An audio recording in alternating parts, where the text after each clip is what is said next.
यदा यदा हि धर्मस्य ग्लानिर्भवति भारत अभ्युत्थानम् अधर्मस्य तदात्मानं सृजाम्यहम् परित्राणाय साधूनां विनाशाय च दुष्कृतां धर्म संस्थापनार्थाय संभवामि युगे युगे।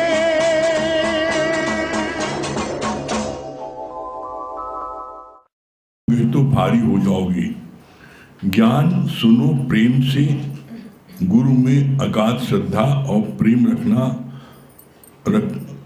रखकर आगे बढ़ते चलो।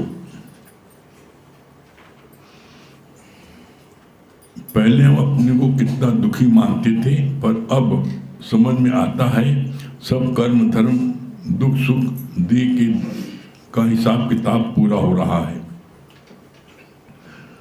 विचारों द्वारा देह और आत्मा को अलग अलग करो।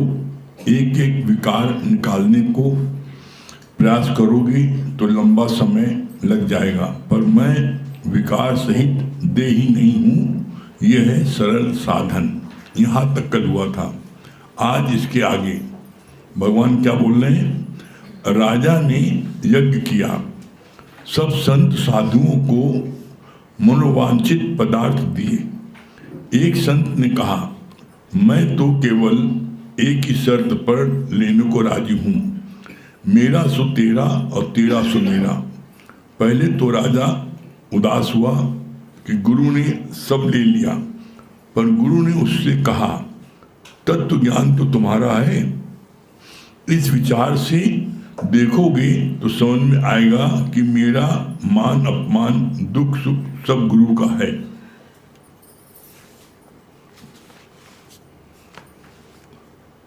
सब दुखों को एक ही ज्ञान की तीलियां लगाओ। मुझे कुछ चाहिए ही नहीं। सब दुख है चाहना में, सब दुख है चाहना में। कितनी अच्छी बात यहाँ बोली भगवान ने। जब राजा ने यज्ञ किया, यज्ञ करने के बाद उसने सभी को उसने दक्षिणा दी, तो एक संत ने मना कर दिया, हम दक्षिणा नहीं लेंगे। लेकिन यज्ञ पूरा तब होता है जब सारे संतों को पंडितों को आप जो है दान दे दो। तो एक ने हम नहीं लेंगे। कहा क्यों नहीं लोगे? कहा हम एक शर्त पे ले सकते हैं कि मेरा सो तेरा और तेरा सो मेरा। मतलब क्या हुआ? जो कुछ तुम्हारा है वो मेरा हो जाए और मेरा तुम्हारा हो जाए। तो संत राजा के मन में जब ये बात कही राजा से, तो राजा के मन में विचार आया कि संत का कहा है लंगोटिया पहनने वाले मेरा सो तेरा और तेरा सो मेरा, मतलब सारा राज्य मेरा इसका हो जाएगा, तो मैं क्या करूँगा? तो बड़ा दुखी हुआ, बहुत दुखी हुआ। लेकिन चूंकि उसने इतना बड़ा यज्ञ किया था,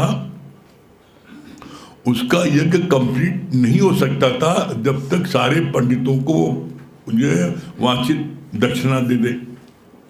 तो उसने सोचा जो मैंने सबको दिया है, मेरा यज्ञ अधूरा रह जाएगा, तो इसको भी दे दे। तो बड़ा दुखी उदास मन से कहा, अच्छा ठीक है, जो मेरा सो तेरा और तेरा सो मेरा। तो अब संत ने कहा कि तुमने अपना हमें दे दिया, अब मेरा भी तुम लो। तुमने मेरा लिया नहीं, तुम्हारे पास क्या है मैं दोगे? लंगोटी पहने हो तुम क्या दोगे? तो कहा मेरा तत्व ज्ञान, ये मेरा तत्व ज्ञान, अब ये तुम्हारा। तो तत्व ज्ञान क्या है? मैं ही तो हूं, मैं इधर भी हूं, मैं उधर भी हूं। तो यही बात उसको बोली, मैं इधर भी मैं उधर हूं, मेरा तो तेरा। अब ये मेरा तत्व ज्ञान तुम्हारा हो गया, तो जो तुम्हारा राज्य वो भी तुम्हारा है। हम दोनों एक हैं, एक ही पिता के दो संतान हैं। तो राज्य दोनों बच्चों का क्या अकेले का है? दोनों का है। तो संत ने कहा, तो उसने कहा भी जो मेरा तो तेरा।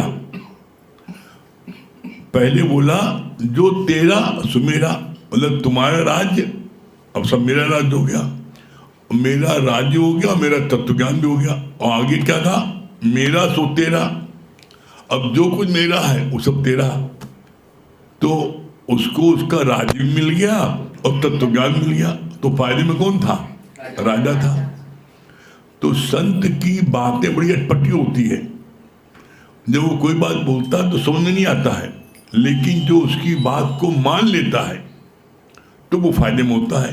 तो राजा को फायदा हुआ, तत्व ज्ञान भी उसका हो गया और महल भी उसका हो गया। फिर क्या बोला,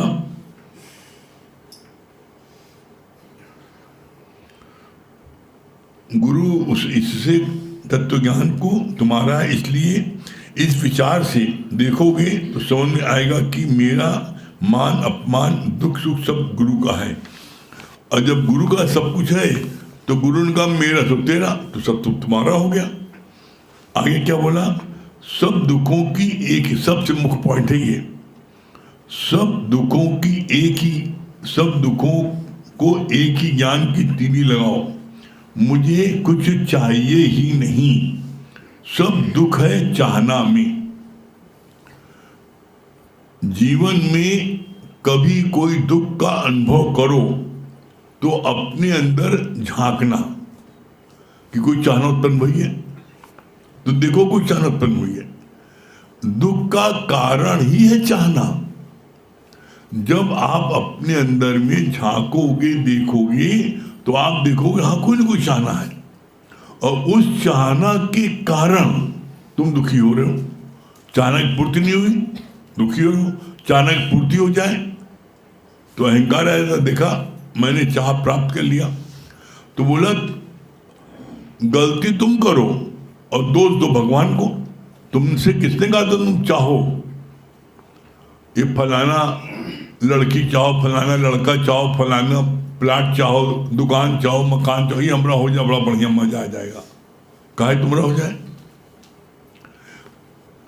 इस संसार में कोई एक प्राणी ऐसा है जो अच्छी चीज को न चाहे। दुनिया की सारी अच्छी चीज हर कोई चाहता तामरी हो जाए। अब चीज एक है, एक अनार 100 बीमार। आप देखो तो ये जो बीमारी है चाहना की, यही हमको दलदल रुलाती है। तो इसलिए गुरु जी ने क्या बोला, चाह चमारी चीमरियत नीचन से नीच, और तू तो पूर्ण ब्रह्म था। यदि चाहना होती भी, तुम पूरे पूरे ब्रह्म थे। एक चाहना के कारण तुम ब्रह्म से जीव बने और जीव से हैवान बने। हैवान बनाए किसने, चाहना नहीं। अच्छा तुमने बचपन से लेके आज तक इतनी चाहनाएं की पूरी, क्या चाहना खत्म हो गई। चाहना की ऐसी बीमारी है, ये मरते दम तक चाहना आती रहेगी। आप समझ रहे, मरते दम तक चाहना समाप्त नहीं होगी। मन ते मन मानिया, मन से मन को मनाओ। कैसे मनाओ, जब किसी चीज की चाहना हो तो अपने मन से बात करो, अच्छा इसकी पूर्ति हो जाएगी तो क्या मिल जाएगा। अभी तुमने 10 लाख कमाया, 10 लाख और कमा ले तो मजा आ जाएगी। अच्छा कमा ले तो क्या हो जाएगा, तो क्या हो जाएगा, और कमाने की चाहना की पूर्ति। बोला जैसे जैसे चाहना की पूर्ति होगी वैसे वैसे चाहना बढ़ती जाएगी। कैसे, चेंज स्मोकर की तरह। चाहना की बारीकी क्या है, ये बात अपने जीवन के अनुभव से करा आपको। चाहना की बारीकी है, एक चाहना आप करते हुए हो जाए और उसको लिए महीनों सालों प्रयत्न करते हो और वो चाहना पूरी हो गई। जब तक वो चाहना पूरी नहीं होती उसके लिए आप रात दिन प्रयत्न करते हो, और जब चाहना पूरी हो गई तब क्या हुआ, तुरंत दूसरी चाहना पैदा हो गई। देखो मजा, ये चाहना की खूबी है। जैसे ही कोई चाहना पूरी होगी दूसरी नई चाहना पैदा हो जाएगी और मरते दम तक ये चाहना जाएगी नहीं।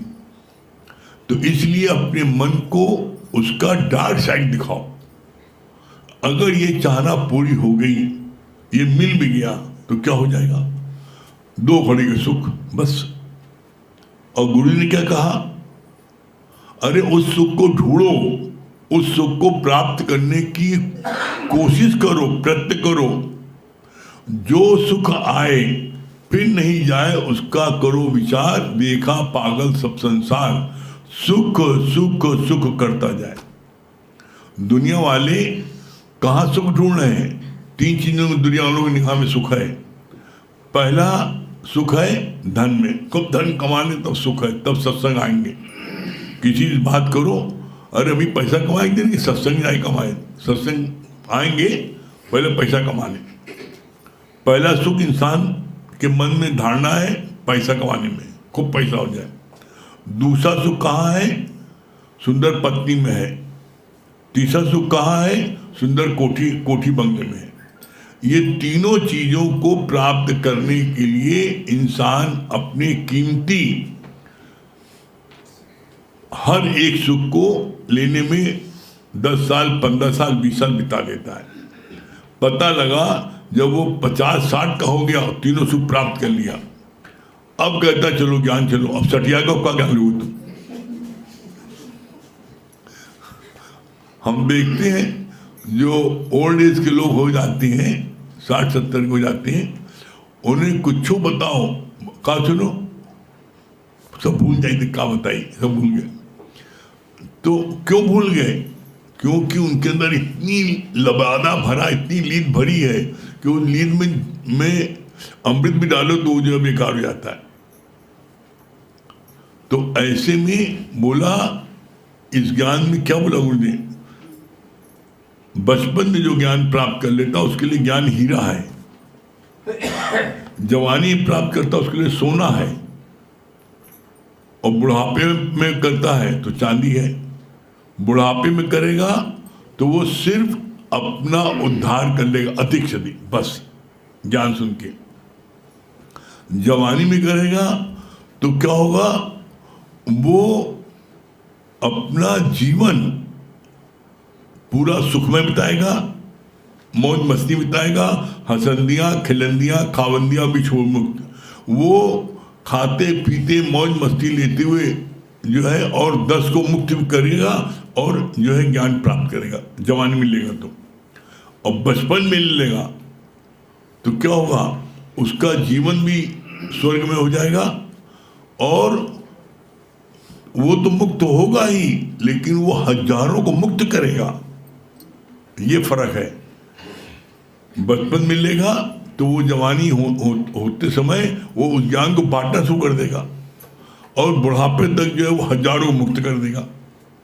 और जो बुढ़ापे में लेगा अधिक से अधिक अपना मुक्ति लेगा, वो किसी को मुक्त नहीं कर सकता है। तो इसलिए ये ज्ञान जो है जवानी नहीं, ये ज्ञान बचपन का है। और जो बचपन में ले लेते हैं, हम देखते हैं छोटे छोटे बच्चों को, घर में अगर पापा मम्मी सत्संग में आते हैं और अगर उन्होंने क्रोध किया तो वो बोल देते, मम्मी आज सत्संग में ये बताएं क्रोध करो। वो बता देते हैं क्रोध का माने क्या होता है। बताया था गुरु जी, क्रोध माने का से कोड़, रा से रोना और धा से धिक्कार। बच्चे बताते हैं। अम्मा बाबू भूल गए लेकिन बच्चे याद रखा है। क्यों? उनकी कोरी स्लेट है। कोरी स्लेट में जो लिखो पूरा स्पष्ट दिखाई पड़ता है। तो इसलिए गुरु जी ने बोला, अजो कुछ नहीं बिगड़ो, तुम चलो कोई बात नहीं, अभी आ गए हो कोई बात नहीं ना, तुम जो हो अभी आ गए हो तो आज से ही इस ज्ञान को तुमने ये सीखा है तो ये बांटो, अपने अंदर आत्ममंथन करो। क्या तुमने आज तक किसी एक को सत्संग से जोड़ा है? क्या तुमने किसी एक को गुरु से लाके मिलवाया है? सत्संग में आने के लिए मोटिवेट किया है? गुरु के 2 वचन जाके सुनाए हैं? तुम्हारा उद्धार कैसे होगा? गुरुजी ने स्पष्ट शब्द बोला, तुम कहते मेरा उद्धार कैसे होगा? गुरुजी ने बोला तुम मेरा उद्धार चुका दो, तुम्हारा उद्धार हो जाएगा। हमारा उद्धार क्या है? जो तुमने हमारा ज्ञान लिया है वो ज्ञान जाके बांट दो, उद्धार चुक जाएगा, तुम्हारा उद्धार हो जाएगा। और तुम सोचो कि हम बिना बांटे उद्धार हो जाए, नहीं होगा। क्यों? गुरु जो कहता है कहना मानोगे तो क्या होगा? गुरु मति तारे और मन मति डूबे। लोग किसी को बताने क्यों नहीं जाते? जब उनसे गहराई में जाकर के दरियाफ्त किया गया तो कहीं कौन बवाल में फंसे, जाके बताओ, कहता यही तुम बता रहे हो, क्या गुस्सा कर रहे हो? इसलिए हम भी गुस्सा कर रहे हैं, हमसे ये सब नहीं होगा। तो डर के बारे में बताते। और गुरु जी क्या बोलते हैं?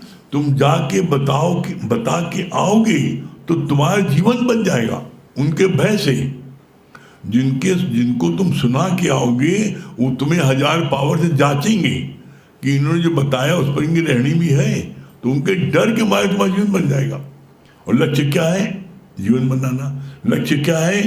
अपने अंदर वो सोए हुए उस परमात्मा को, अपने अंदर सोई उस शक्ति को जगाना।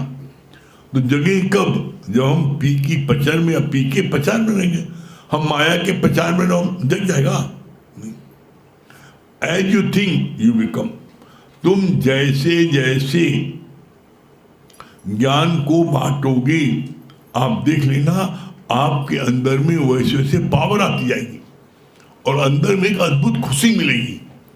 जब कोई रो रहा है, गुरु ज्ञान को आपने बताया और वो हंसने लगा, तो उससे ज्यादा आनंद आपको मिलता है।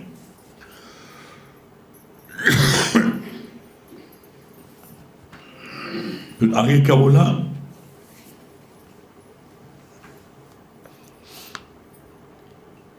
सब इंद्रियों के सुख किसी के पास है भी तो क्या वो सुखी है? Question mark. इंद्र आदि देवता जिस पद के लिए करते सदा चाहना, वो आत्म पद पाके मैं हुआ निर्वासना। इंद्र आदि देवता, वो पद उनको कौन सा?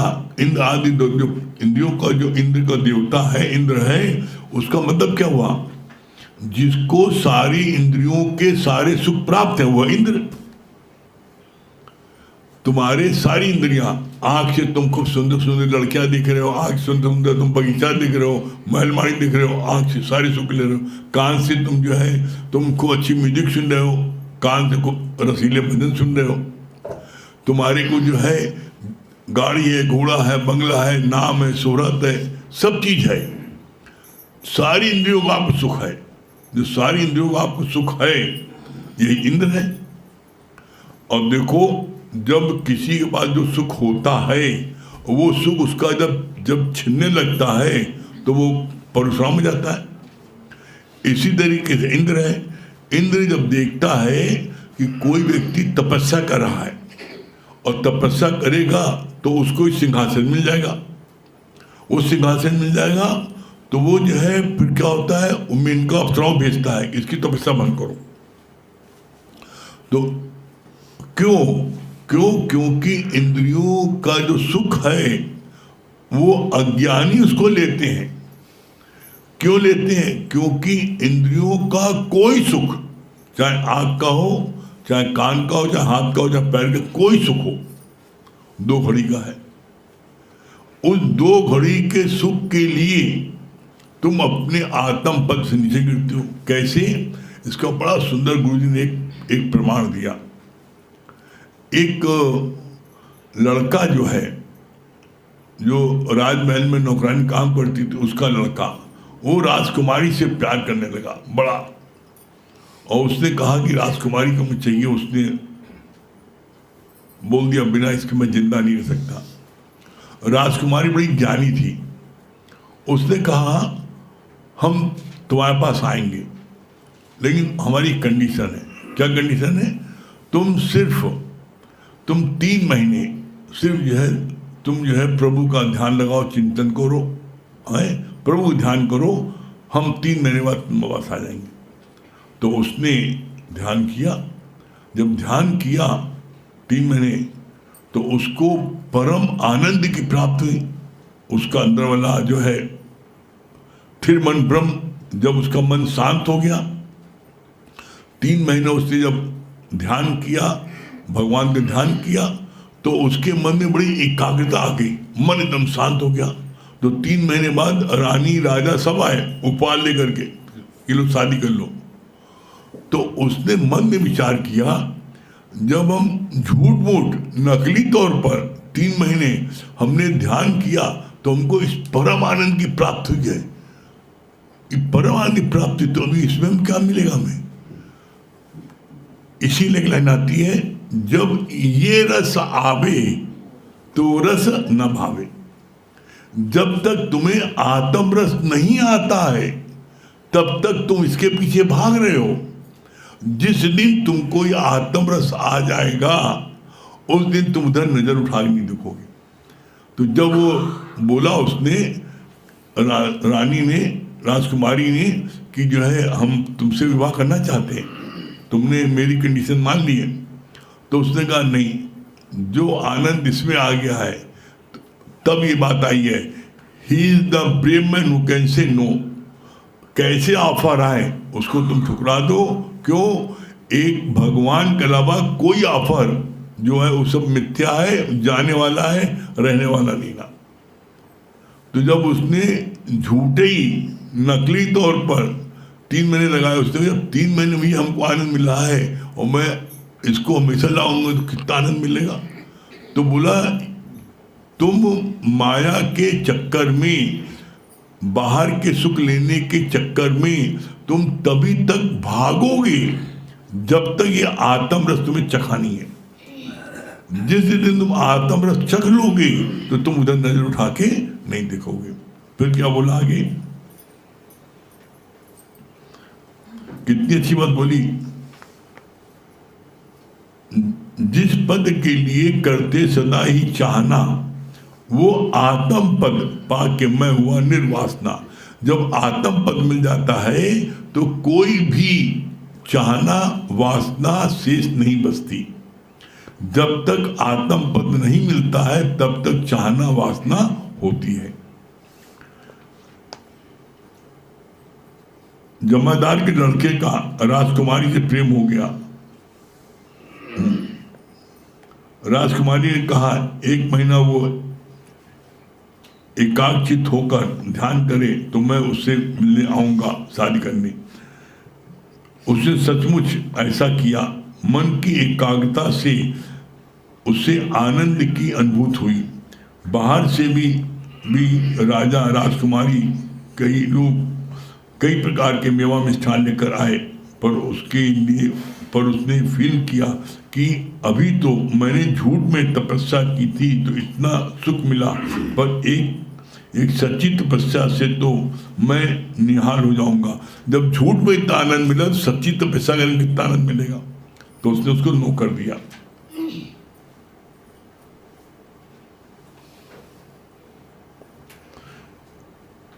उसे अपने आत्म सुख के आगे सब तुच्छ लगा और संपूर्ण माया को उसने नो किया। कब? जब उसने आत्म सुख प्राप्त किया। फिर क्या बोला, ऐसे ही तुमको भी, निचोड़ क्या बोला है, ऐसे ही तुमको भी जब आत्म बोध हो जाएगा तो सारी माया तुच्छ भासेगी और तुम कभी भी ललायित होकर गिरोगे नहीं। कितना क्लियर किया है।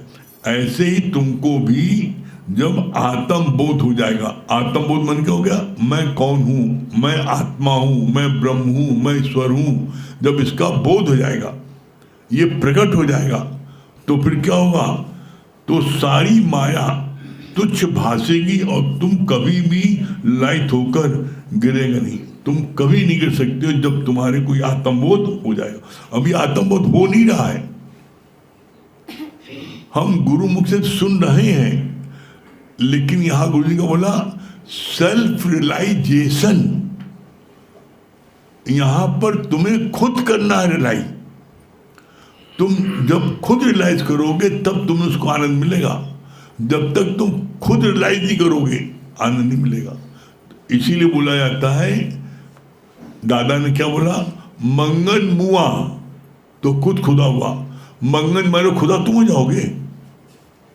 सत्संग तुम रो जाओ और तुम्हारी बीवी तर जाएगी। बताओ भाई, सत्संग तुम आओ, ये सत्संग तुम्हारी बीवी आए तो तुम पति तर जाएगा? नहीं, जो आएगा वो तरेगा। तो यही बात यहाँ बोली, कितनी अच्छी बात बोली यहाँ पर। ऐसे ही तुमको भी जब आत्म बोध हो जाएगा, आत्म बोध, आत्मा का बोध हो जाएगा, मैं वो आत्मा हूँ, मैं वो ईश्वर हूँ, मैं वो ब्रह्म हूँ, जब इसका बोध हो जाएगा तो तुम्हें दुनिया की कोई चीज भी प्रभावित नहीं कर सकती। अब ये आत्म बोध कब करोगे? अर्जुन ने 18 दिन ज्ञान सुना भगवान कृष्ण से, और 18वें दिन उसने अपना निर्णय सुना दिया। हे पारब्रह्म परमेश्वर, आपके आध्यात्मिक ज्ञान से मेरे सारे संशय भ्रम दूर हो गए। अब मैं अपनी आत्मनिष्ठा में हूं, मुझे पता मैं कौन हूं। उसने अपना निर्णय सुना दिया।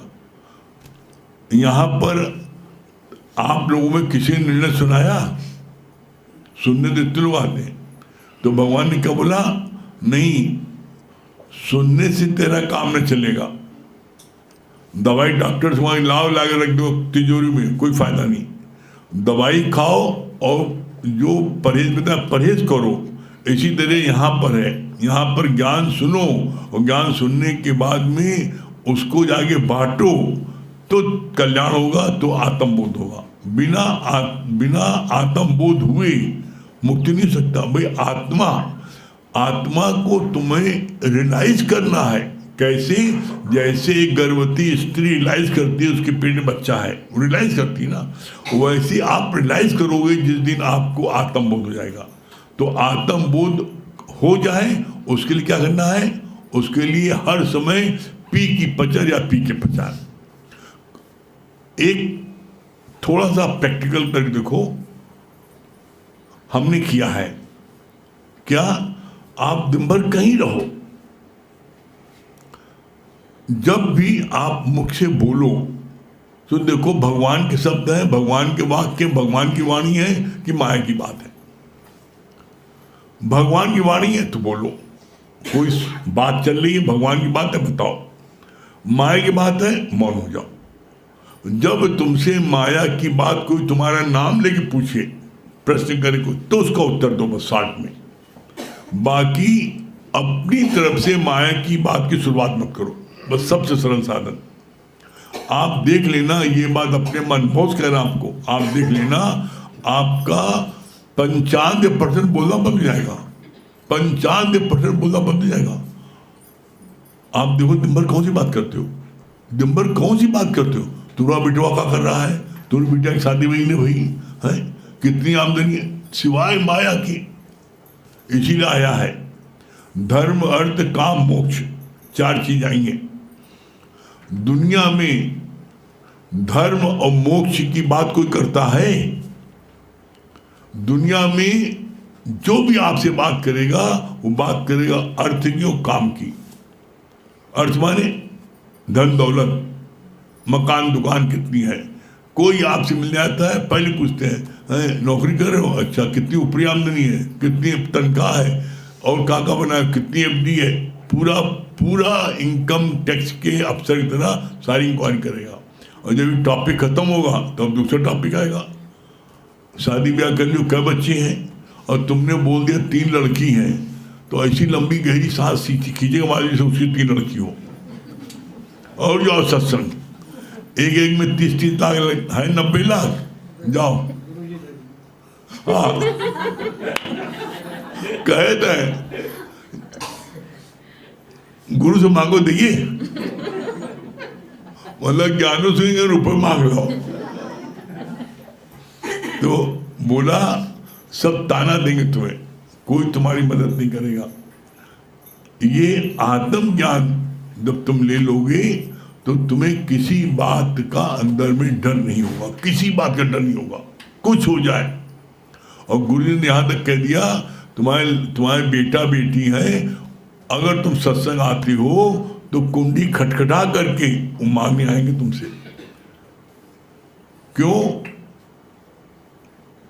स्पष्ट शब्दों में है गीता में, जो मेरा ये ब्रह्म ज्ञान मेरे प्यारों में बांटता है, जो मेरे सत्संग को मन भाव सुनता है, मेरी शरण आता है, उसके योग और क्षेम का भार मैं स्वयं उठाता हूँ। ये वर्डिंग है गीता में।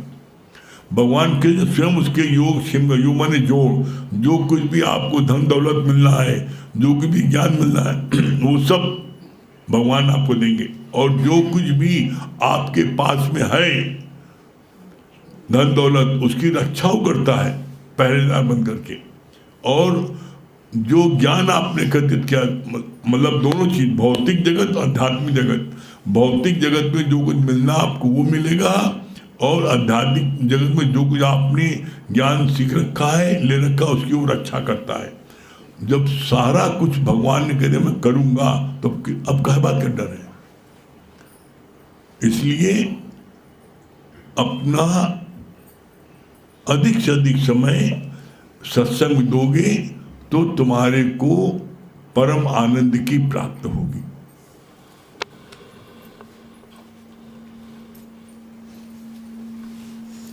सभी प्रेमियों को हरिओम।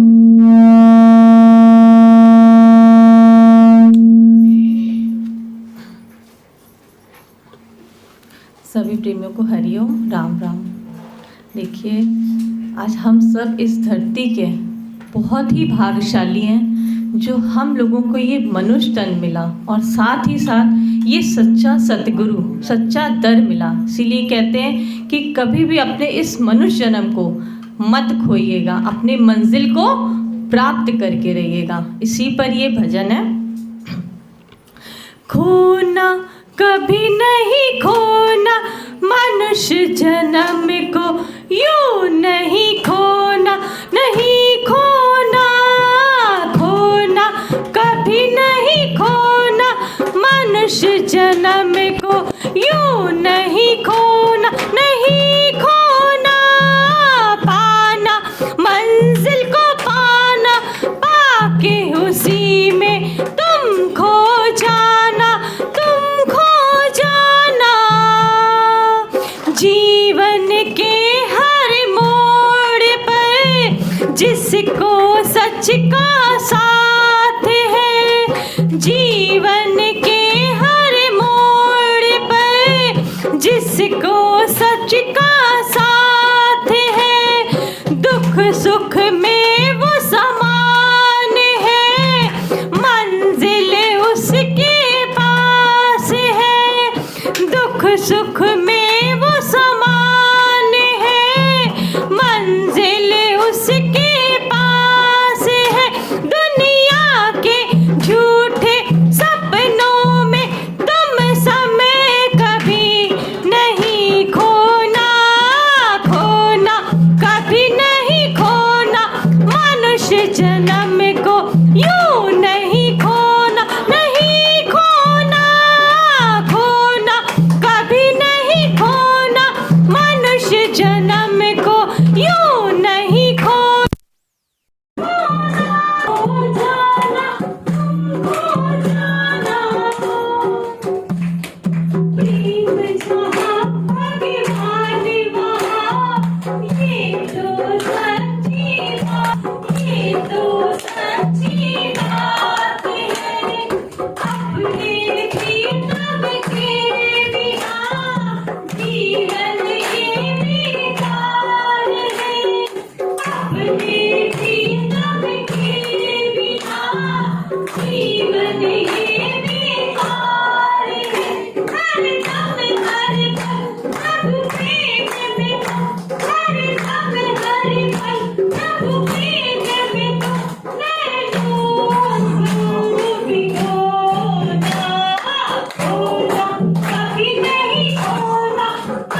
खुशी में हम हो जाना, हम हो जाना है, काफी गुरु के पास है, सच में छिपा एक राज है, काफी गुरु के पास है, श्रद्धा से जो आएगा आनंद को ही पाएगा, श्रद्धा से जो आएगा आनंद को ही पाएगा।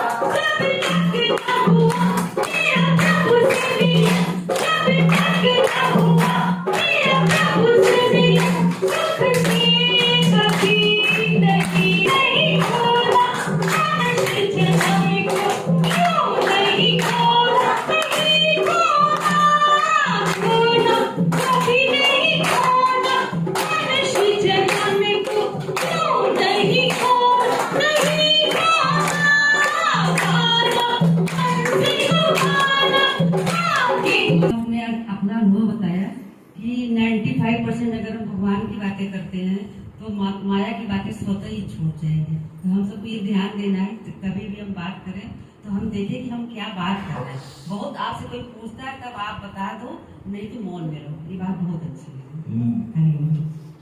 जैसे चाहना की पूर्ति अज्ञानता में जो चाहना करते थे, तो सच में ये चाहना की पूर्ति कभी नहीं पूरा हो सकता, मरते दम तक नहीं।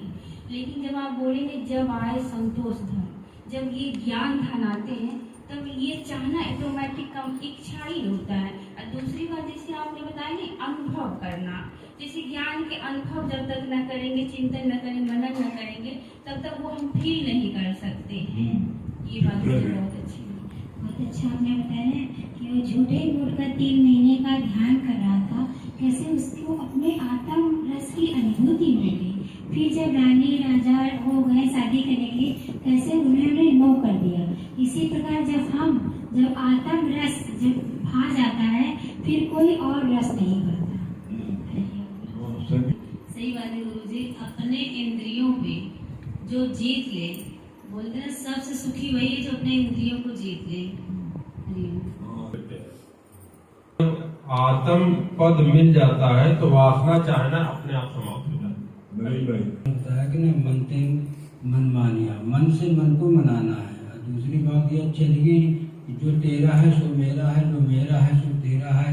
बताया नहीं कि आपकी संतों की वाणी अटपटी रहती है, इसीलिए कहते हैं ना संतों की वाणी अटपटी झटपट लखा न जाए। संतों की वाणी अटपटी झटपट लखा न जाए, और जो इसको झटपट लखे तो सब खटपट मिट जाए।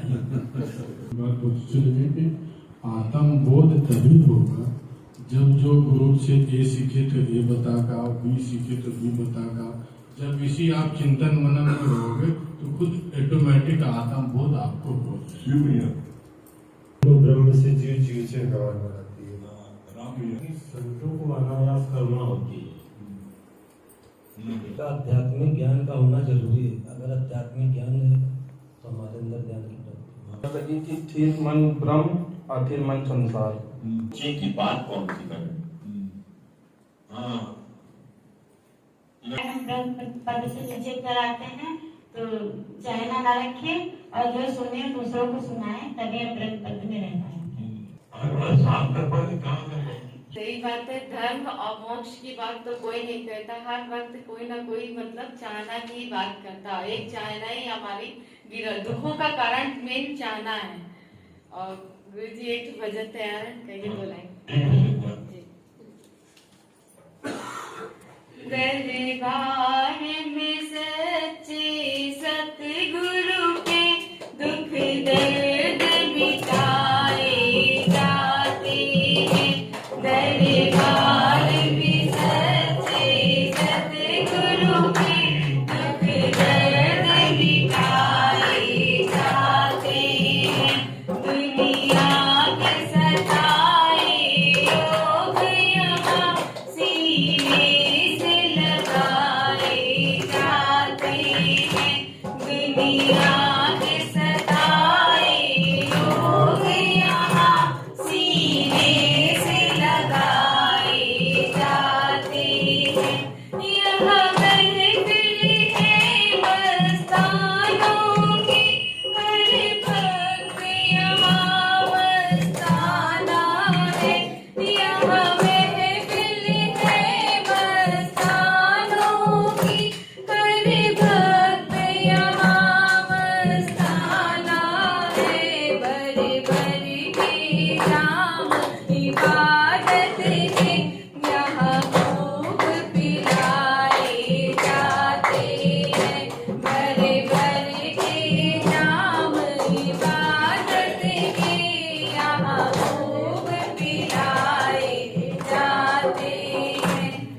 अच्छी बात लगी हरि गुरु जी ने बात, बहुत अच्छी बात लगी कि जो तू है सो मैं हूँ, जो मेरा है सो तेरा है, जो तेरा है सो मेरा है।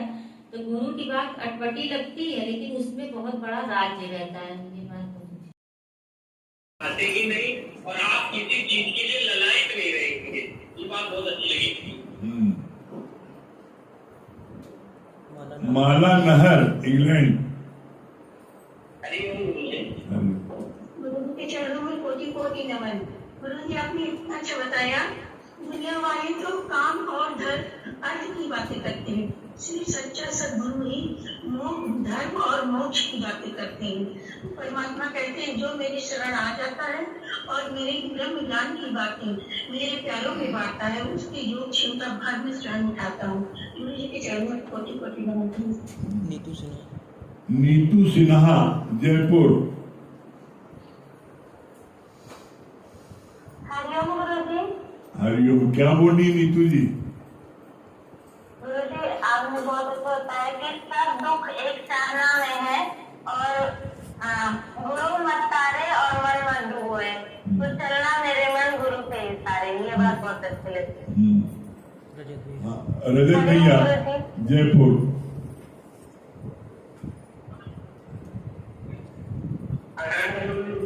हाँ, क्या बोले रजत भैया?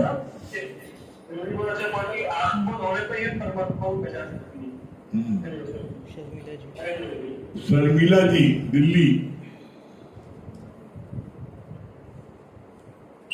हरिओम गुरु जी। हरिओम भाभी जी। गुरु जी ये बात मुझे बहुत अच्छा लगता है, हमारे जिमरी असली चंद से नीतू तो पूर्ण ब्रह्म साचान होते देश हमारा चाहना का ही दुख का कारण बन जाता है। गुरु जी ये बात मुझे बहुत। हाँ, सुशील भैया। सुशील भैया।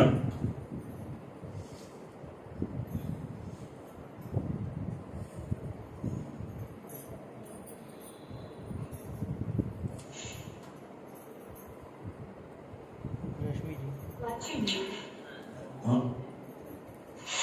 रश्मि जी दिल्ली। सुशील भैया नहीं उठा पा रहे।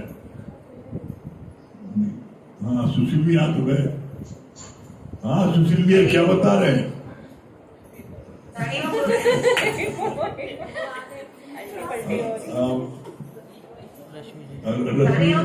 रश्मि ने सुशील भैया को पटक दिया।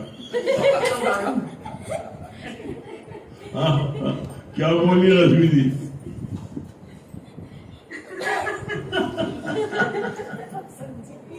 मेरी आवाज आ रही है क्या? हाँ, आ रही है। आपकी खुशी में झलक रही है कि आज आपने सुशील भैया को पटक दिया। बहुत अच्छा बैठा, आसन दिया, हिरण दिया, खावन दिया, हो गया। और भगवान श्री कृष्ण ने गीता में कितना अच्छा लिखा है कि जो भी मेरे इस ज्ञान को सुनता है उसके योग से उनका भाग मैं स्वयं उठाता हूँ। ये बात बताइए। आरती मंडल दिल्ली। हरिओम गुरु जी। हाँ, क्या बता रहे हैं? आरती मंडल क्या बता रही है? मुझे बात बहुत से अच्छी लगी। रोहन होती तो कोई गुरु मत तारे, चलना मेरे पर गुरु के तारे। बहुत अच्छी लगी मुझे गुरु जी। अब भैया चल रहे ना? जी गुरु जी। हम थोड़ी मम्मी से पूछ रहे हैं। अमर भैया गुरु सारे चल रहे हैं ना? जी गुरु जी। चल रहे हैं, ठीक। हाँ, क्या बता रहे हो भैया? जी गुरु जी, मुझे बात बहुत अच्छी लगी कि ज्ञान को हम जितना जल्दी सुने उतना ही हमारे लिए अच्छा होगा। और दूसरी बात ये अच्छी लगी गुरु जी कि हमें कभी भी ताना नहीं रखना चाहिए। ये बात बहुत अच्छी लगी। हाँ, बिट्टू रानी। मुझे बात कर रही हो, जब से मैं बीमार थी और जब से आपने बोला ज्ञान को सुनते रहो और सही हो जाओगे, ठीक हो जाओगी, सच में मैं ज्ञान को हमेशा सुनते रही। गुरु जी मुझे तार दिए सच में और देखते रहते कैसे मैं बिल्कुल अच्छा हो गई। बिल्कुल ये आप ही की कृपा है गुरु जी। हाँ, बिट्टू रानी। जी गुरु जी, लगी ना कि जो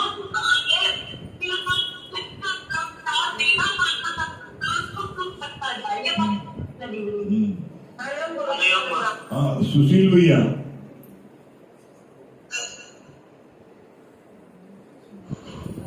सुशील भैया अनम्यूट नहीं कर पा रही क्या? आ गए सुशील। हाँ, क्या बोल रहे सुशील भैया? प्रणाम। क्या बोल रहे?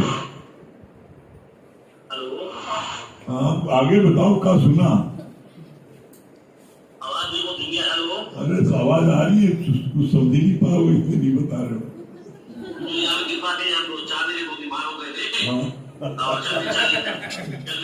नो मिल रही होगी।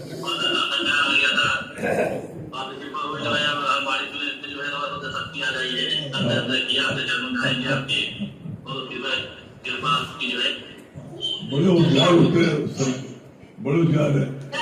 सुनिए ध्यान से, कृपा बनाए रखना। चलिए ओम गुलाब करिए, सुशील भी होगी आप करिए, इसी में तालिएगा।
सभी प्रेम हरिओम, राम राम।